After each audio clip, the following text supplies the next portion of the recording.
Good afternoon. My name is Dr. Tom Rivera. I'm a retired administrator from Cal State San Bernardino, and we started an oral history project of South Colton. Today is April the 25th, and it's about 1 o'clock, 1:30, and we are taping this afternoon on the fourth floor of Powell Library here at Cal State San Bernardino. And our guest this afternoon is Miss Gloria Castillo. And Gloria, welcome to our oral history project here at Cal State San Bernardino. And thank you very much for being with us. Mm-hmm. And also joining us is Mr. Henry Vasquez, who's part of our committee. And behind the camera is Mr. Frank Acosta, who's also part of our committee.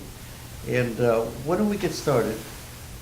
Gloria, did I pronounce your name right? Are you Gloria Castillo, or Yes, is there that's another right. name that you, I think you said Mary? Well, it's Mary Gloria. Mary Gloria Castillo. Yes. Okay. And you were born and raised in Colton? Yes. And Grandpa came to Colton in the early 1900s Mhm. because your father was born in 1906 in Colton. Yes. Tell us about your dad. Where did your dad work? Well, he worked and he got a job at Jaeger Construction Company, Uh, and he worked there for quite a long time until he retired. and your mom, you said your mom was from Arizona that moved to Colton. Yes. Mhm. Now, how did your mom and dad meet? Well, my mom lived on 7th Street, and my dad lived over the railroad tracks on M Street. So they're just about neighbors then? Yes. They're just about neighbors, that's how they Yes. knew each Uh-huh. other? Yeah. Yeah. Now, are you the oldest in the family? No, the oldest was my brother, but he passed away. And your brother's name was Eduardo Castillo. Eduardo Castillo, just the two of you then? No, then my younger sister, Amelia Castillo, she passed away. All right, so there too. were three of you in the us, yeah. family. Mhm. Okay. Besides, before working for Jaeger Company, construction company, Mhm. did your father work in another, Well, he got a job selling tombstones, for, Frank Ricker of Riverside. for Riverside? Mhm. Okay. Yes. Uh-huh. And for how long did he do that?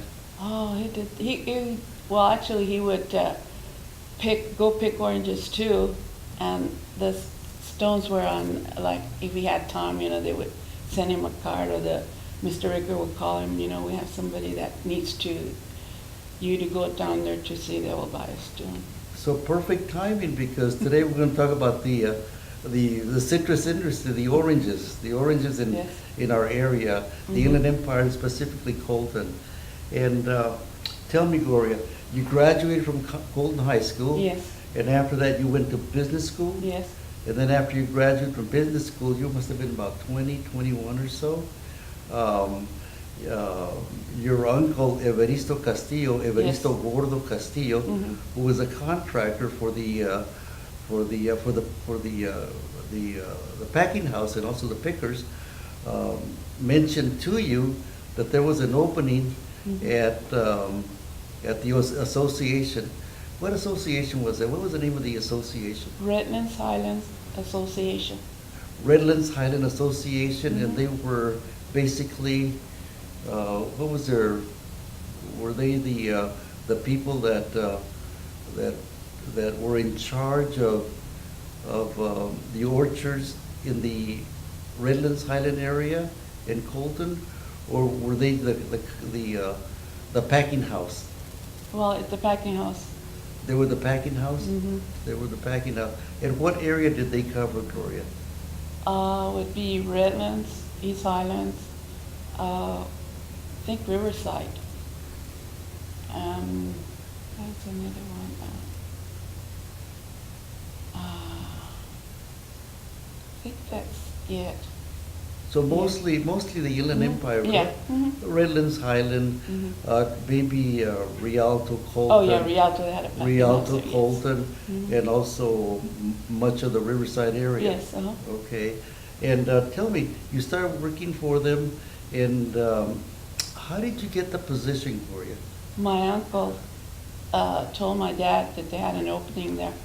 And so my dad called me. I was at work. I was working at a March Air Base.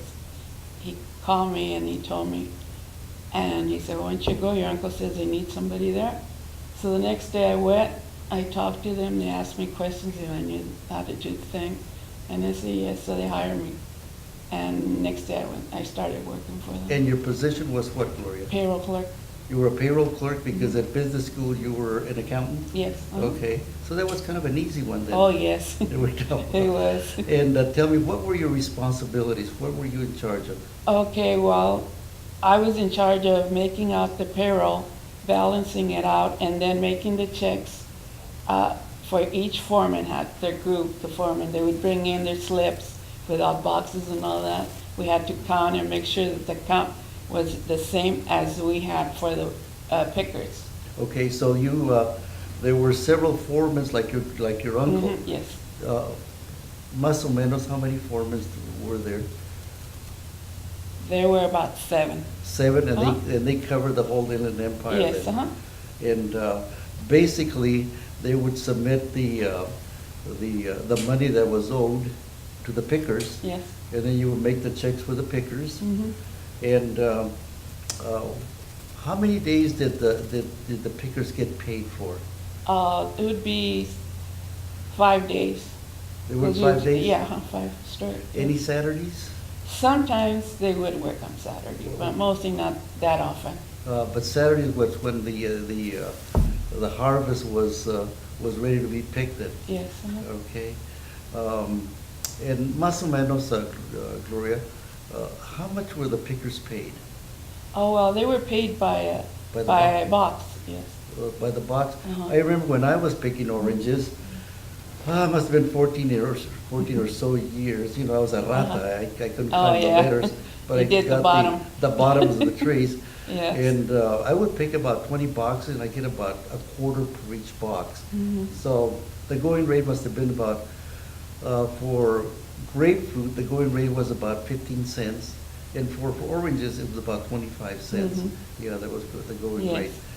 And let's see, we're,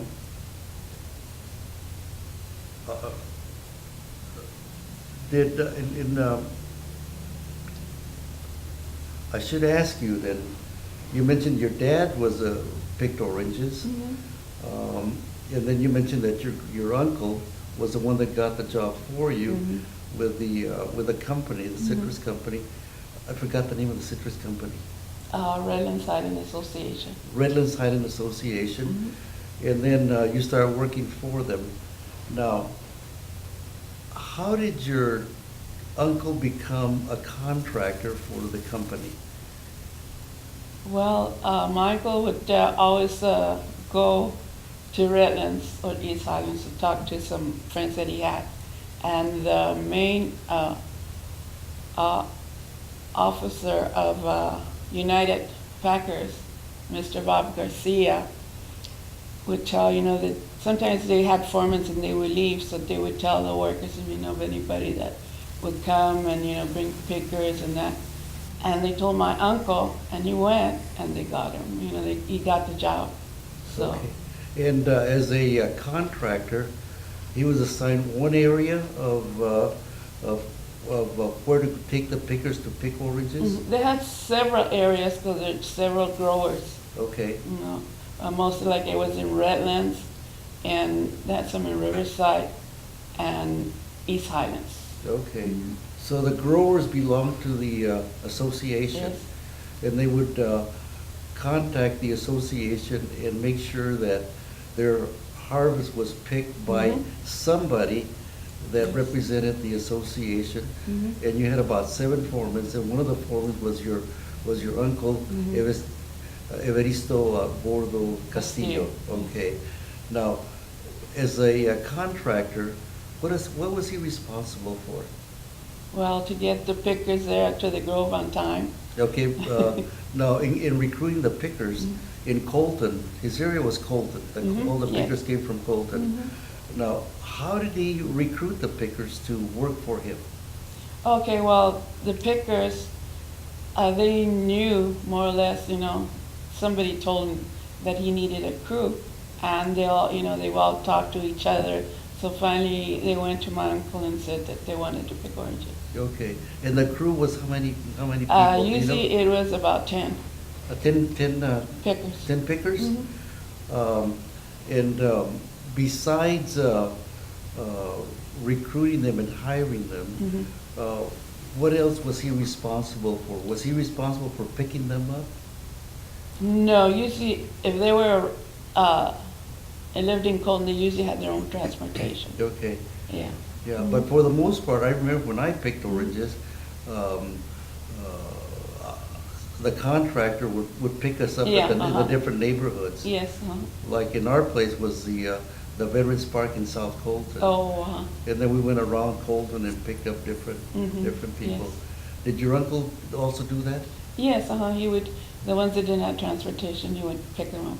Early in the Okay. morning, he would leave to pick them up. About how early were the pickers picked up? Yeah, see, they had to start working at 6, so you would have to pick them up around 4:30 or 5. Oh, very early. Yeah, Very yeah. early. Mhm. Very early. Now, the pickers, when they got picked up, did they have their own equipment, or did the company, the association, Mhm. provide the bags, the fruit bags, and the clippers for them? Yes, they did. Yeah. And the ladders too. Oh, okay, okay. Now, a bag was a good size bag, Yes. and they tell me that bag held about 50 pounds of oranges, about 50 pounds of oranges. And that if you fill one of those bags, you could fill a lug of oranges, a box of oranges. And then for that box of oranges, you would get 25 cents. Yeah. There were some people, were there kind of a contest among the workers to see who could pick more that day? Some of them would do that. They would do that? Yeah, so Yeah. during the day, or they would do that. Uh-huh. So I pick more than you, and no, they would go like that. Uh-huh. And in Colton, did anybody have the reputation of being the best picker? Not that I know of. Uh-huh. Yeah, for example, I interviewed Mrs. Aranda a few weeks ago, and she said her husband was a cienero, that he would pick 100 boxes boxes. a day. That's a lot of boxes. Yeah, it is. Yeah, he must have been quite good. Yeah, he must Fast. have. Yeah, because the pickers that came from Mexico, they would pick about 20, 25 a box a day. Mhm. Yeah, and then, but most of your pickers were from Colton. Yeah. Yeah. Yes, sir. Now, the pickers from Colton that worked for your uncle, Eduardo, were they pretty reliable? Were they people that were there all the time working Yes. for him? Yes, I would. Yeah. So you would have a crew of 10, 15 pickers that would go out with your uncle every time and would take care of the orange grove that was assigned to them. Yeah. All right. Now, when they picked the oranges, did they pick them all at once, or would they go back and pick the first crop that was ripe, and then would they go back again and pick the second crop? Well, they would pick what they had to pick, but they would change, if they picked a certain amount in that day, they wouldn't go back. But if they didn't, they would go back. Okay, Yeah. okay.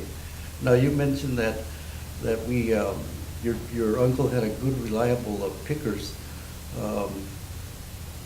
Were any of these pickers, did they involve their sons to also pick with them? Were families involved in the harvesting of oranges? Usually they didn't want to, the Bacanos didn't want to, because they were afraid the kids would get hurt or something, and they would be liable. Yeah.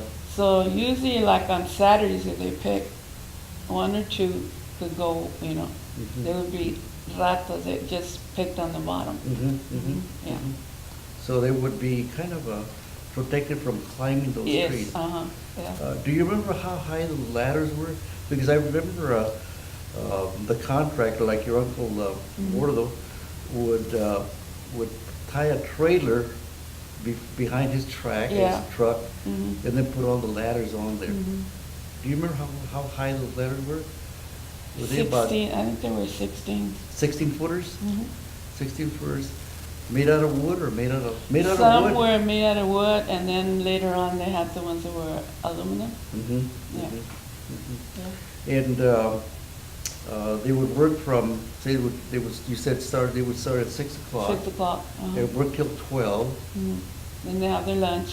and their lunch, I remember also that somebody like your uncle or somebody that worked for your uncle that Mhm. would load the trucks of the boxes of oranges Mhm. to take to the packing house. That person would start the fire. the Oh, little fire. yeah, to have their breakfast. Remember or that? lunch. You remember Yeah, that? I used to do that. What did you used to do? I used to do that when we were picking and up north in Edison, Uh-huh. because I was a contractor. Yeah, yeah, but here in the orange groves, Yeah. somebody would start the The fire, wood, the yeah. wood, Mhm. orange wood, and they Yeah. would let the fire kind of just reduce to embers, Mhm. and then they would heat their tacos Yeah.